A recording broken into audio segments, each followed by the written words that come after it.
Bienvenidos chicos, ¿qué tal? ¿Cómo están? Mi nombre es Carlos Ramos. En esta oportunidad voy a comentarles acerca de la contratación laboral, qué puntos hay que tener en consideración cuando tratamos de hacer contratos laborales, ¿no? A ver, para empezar, hay que tener en cuenta en qué situaciones es pertinente elaborar o celebrar un contrato de trabajo, ¿no? Esta regulación la vamos a encontrar en el Decreto Legislativo 728, en donde dice claramente, en toda prestación personal de servicios remunerados y subordinados, se presume la existencia de un contrato de trabajo a plazo indeterminado. ¿Ok? Entonces, analizando esta primera parte, lo que te quiere decir es que va a haber un contrato de trabajo en la medida de que se den tres elementos, lo que es conocido en la práctica como elementos del contrato de trabajo, y vendría a ser la prestación de servicios. El servicio debe ser remunerado y el servicio debe estar subordinado. Entonces, cuando se dan esas tres condiciones, prestación de servicios, servicio remunerado y servicio subordinado, entonces tienes que celebrar con el prestador del servicio un contrato de trabajo diferente al de locación de servicios. Esto será un contrato de trabajo laboral de tipo dependiente. ¿Ok?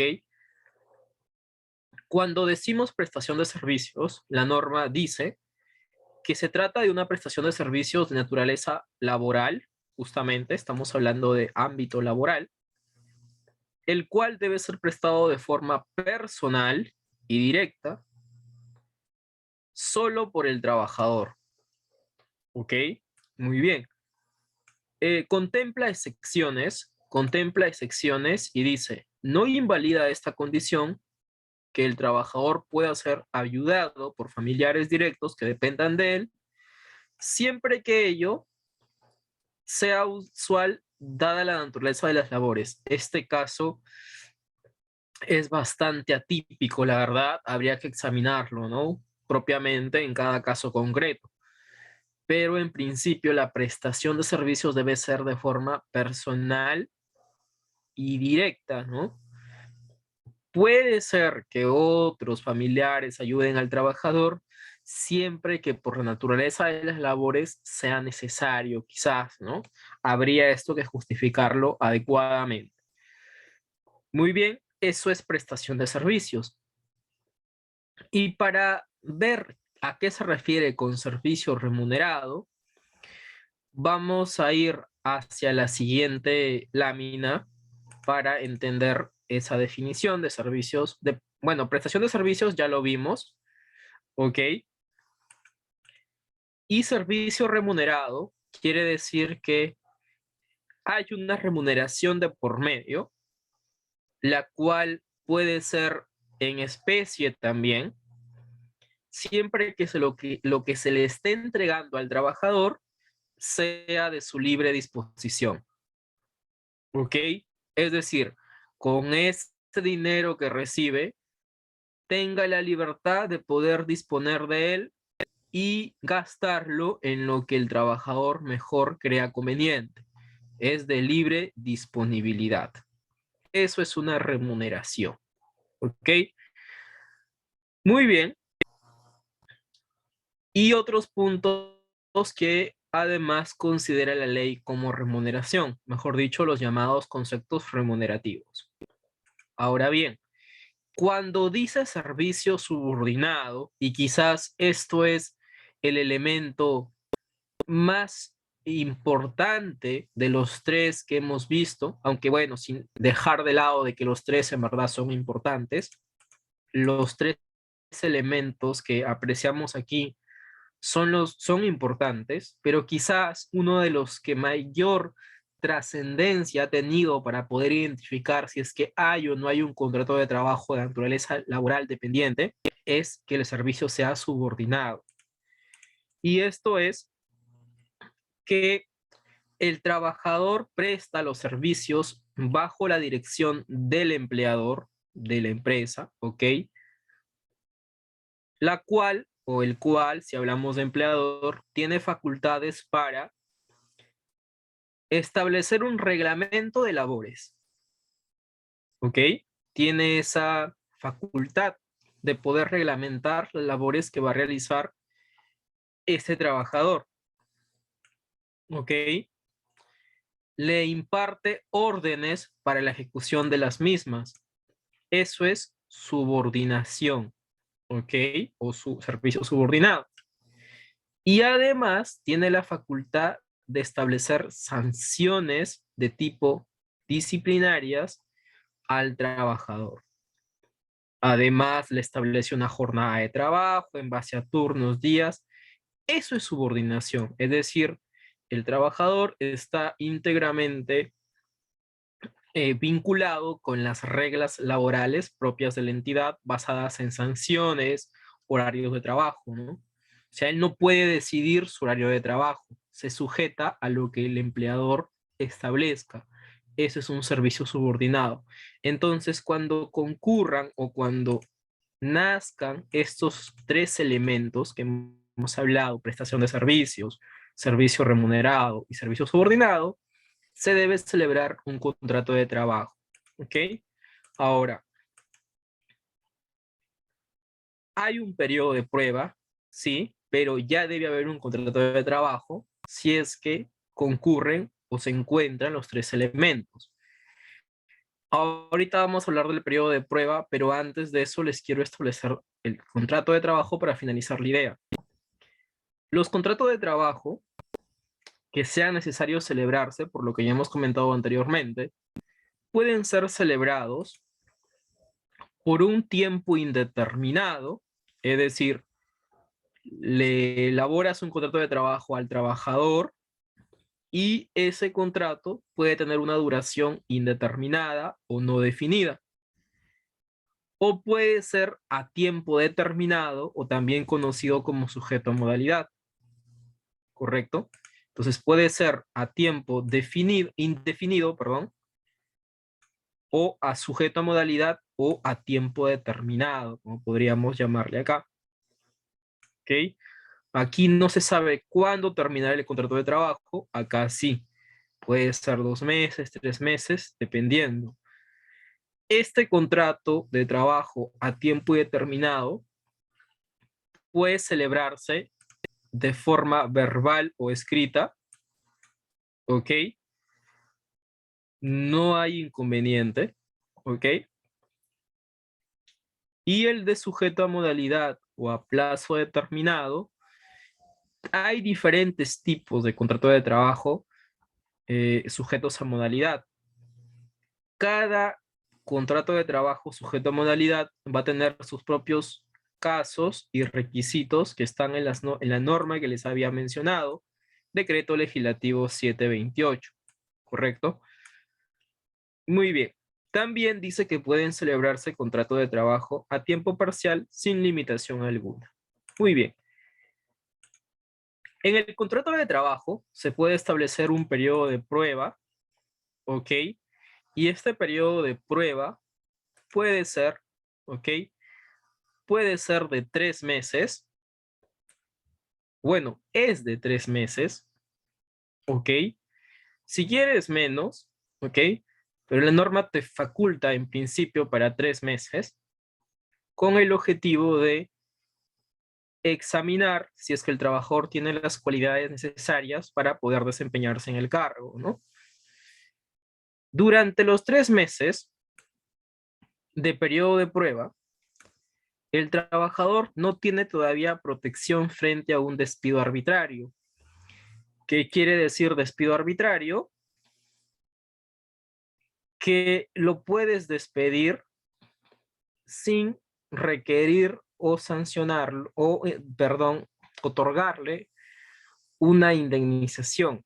Es decir, estás en total facultad de poder despedirlo durante el periodo de prueba, pero tampoco se trata de despedir por despedir, ¿ok? Para eso tienes tú que acreditar ¿ok? Y esto no está dentro de la norma, pero claro, parte desde el punto de vista de la razonabilidad del caso, ¿ok? No vas a despedir a un trabajador por el hecho de que lo quiere despedir, por más que en periodo de prueba no alcance protección contra un despido arbitrario. Si el trabajador te interpone una demanda, tendrías tú que sustentar por qué razón lo estás despidiendo en el periodo de prueba, más allá de que no haya una protección frente a un despido arbitrario. Tendrías tú que sustentar de que de repente no tiene las características, no tiene la capacidad que el puesto requiere, ¿ok? Tiene que haber una razón justa de despido. Esto debe ser por un tema de conducta o por un tema de capacidad, ¿ok? No quiere decir que lo vas a despedir porque, bueno, no tiene protección frente a un despido arbitrario, ¿ok? Ahora, ya cuando cumple el periodo de prueba establecido en el contrato, ya alcanza el despido arbitrario, pero sin embargo, como te digo, de igual forma, si lo quiere despedir, siempre debe ser por una causa justa vinculado con la capacidad o la conducta del trabajador. Eso está, estas razones de despido están en el decreto legislativo 728. Ahora bien, dice la norma que las partes pueden pactar un término mayor de periodo de prueba en los casos debidamente justificados por un tema de capacitación o adaptación. Todo en lo laboral es debidamente sustentado. ¿Ok? Tal prolongación debe resultar justificada. Esta ampliación de periodo de prueba que conlleva más allá de los 3 meses debe necesariamente contar por escrito y en el caso de trabajadores calificados o de confianza, no debe ampliarse más allá de los 6 meses. Esto es contado los primeros 3 meses más el plazo de ampliación. ¿Ok? O sea, si el trabajador ya cumplió 3 meses, tú le tienes que ampliar como máximo 3 más. No le puedes ampliar 4 más, porque si sumamos los 2 periodos estaríamos hablando de 7 meses. Y eso no podría ser. ¿Ok? Muy bien. Ahora, en el caso de trabajador de dirección, le puedes extender hasta por un año contando los 3 meses iniciales. Ya tiene 3 meses, le amplías por 9 más, si tú quieres, el periodo de prueba. Muy bien. Ahora, esto es con relación al periodo de prueba que debe estar en el contrato de trabajo. Genial. Entonces, decíamos que los contratos de trabajo pueden ser a plazo indeterminado o a plazo definido sujeto a alguna modalidad que establece el decreto legislativo 728. A ver, definir el contrato de trabajo a tiempo indeterminado no tiene muchas definiciones. Es más, no es cuestionable en la práctica.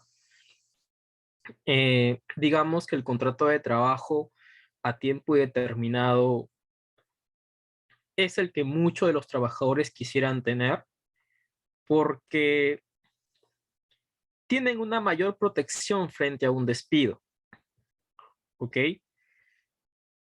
En cambio, eh, los que están bajo plazo determinado o sujeto a modalidad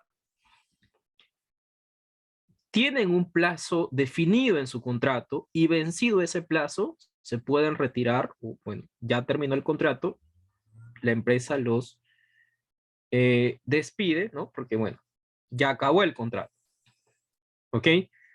Pero en tiempo indeterminado, pues no se sabe cuándo va a terminar y la única razón de que, la única forma, perdón, de que se pueda despedir al trabajador es por una causa justa vinculada con la capacidad o la conducta, ¿no? En cambio, cuando está a plazo definido, vence el plazo del contrato y el trabajador se va de la empresa. Entonces, el de tiempo indeterminado no tiene muchas controversias, ¿ok? Digamos que el trabajador es fijo en la empresa, no tiene un plazo definido, pero donde hay mucho que hablar es en los contratos sujetos a modalidad o a plazo definido, ¿correcto? Y esto es lo que vamos a comentar a continuación. A ver, los contratos de trabajo sujetos a modalidad pueden celebrarse cuando así lo requieran las necesidades del mercado o mayor producción de la empresa, así como cuando lo exija, perdón, la naturaleza temporal o accidental del servicio. Bueno, los contratos sujetos a modalidad pueden ser de tres formas: de naturaleza temporal, de naturaleza accidental o por obra o servicio, ¿ok? O por obra o servicio. Muy bien. Vamos a hablar de cada uno de ellos, ¿ok? Vamos a hablar de cada uno de ellos. Pero no te olvides que para poder celebrar un contrato de trabajo es necesario que concurran o se encuentren estos tres elementos, ¿ok? Un ejemplo de esto es la sentencia que se dio en el caso Daniel Peredo, cuando los familiares del señor ya fallecido demandaron a Telefónica por beneficios sociales, porque este señor, cuando estuvo laborando en Telefónica, estuvo por recibo por honorarios o lo que se conoce como contrato por locación de servicios.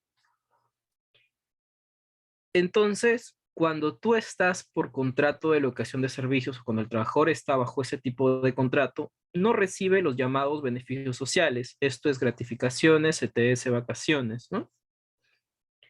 Por ende, el fallecido, el señor Daniel Peredo, no recibía de Telefónica estos beneficios porque estaba bajo contrato de locación de servicios.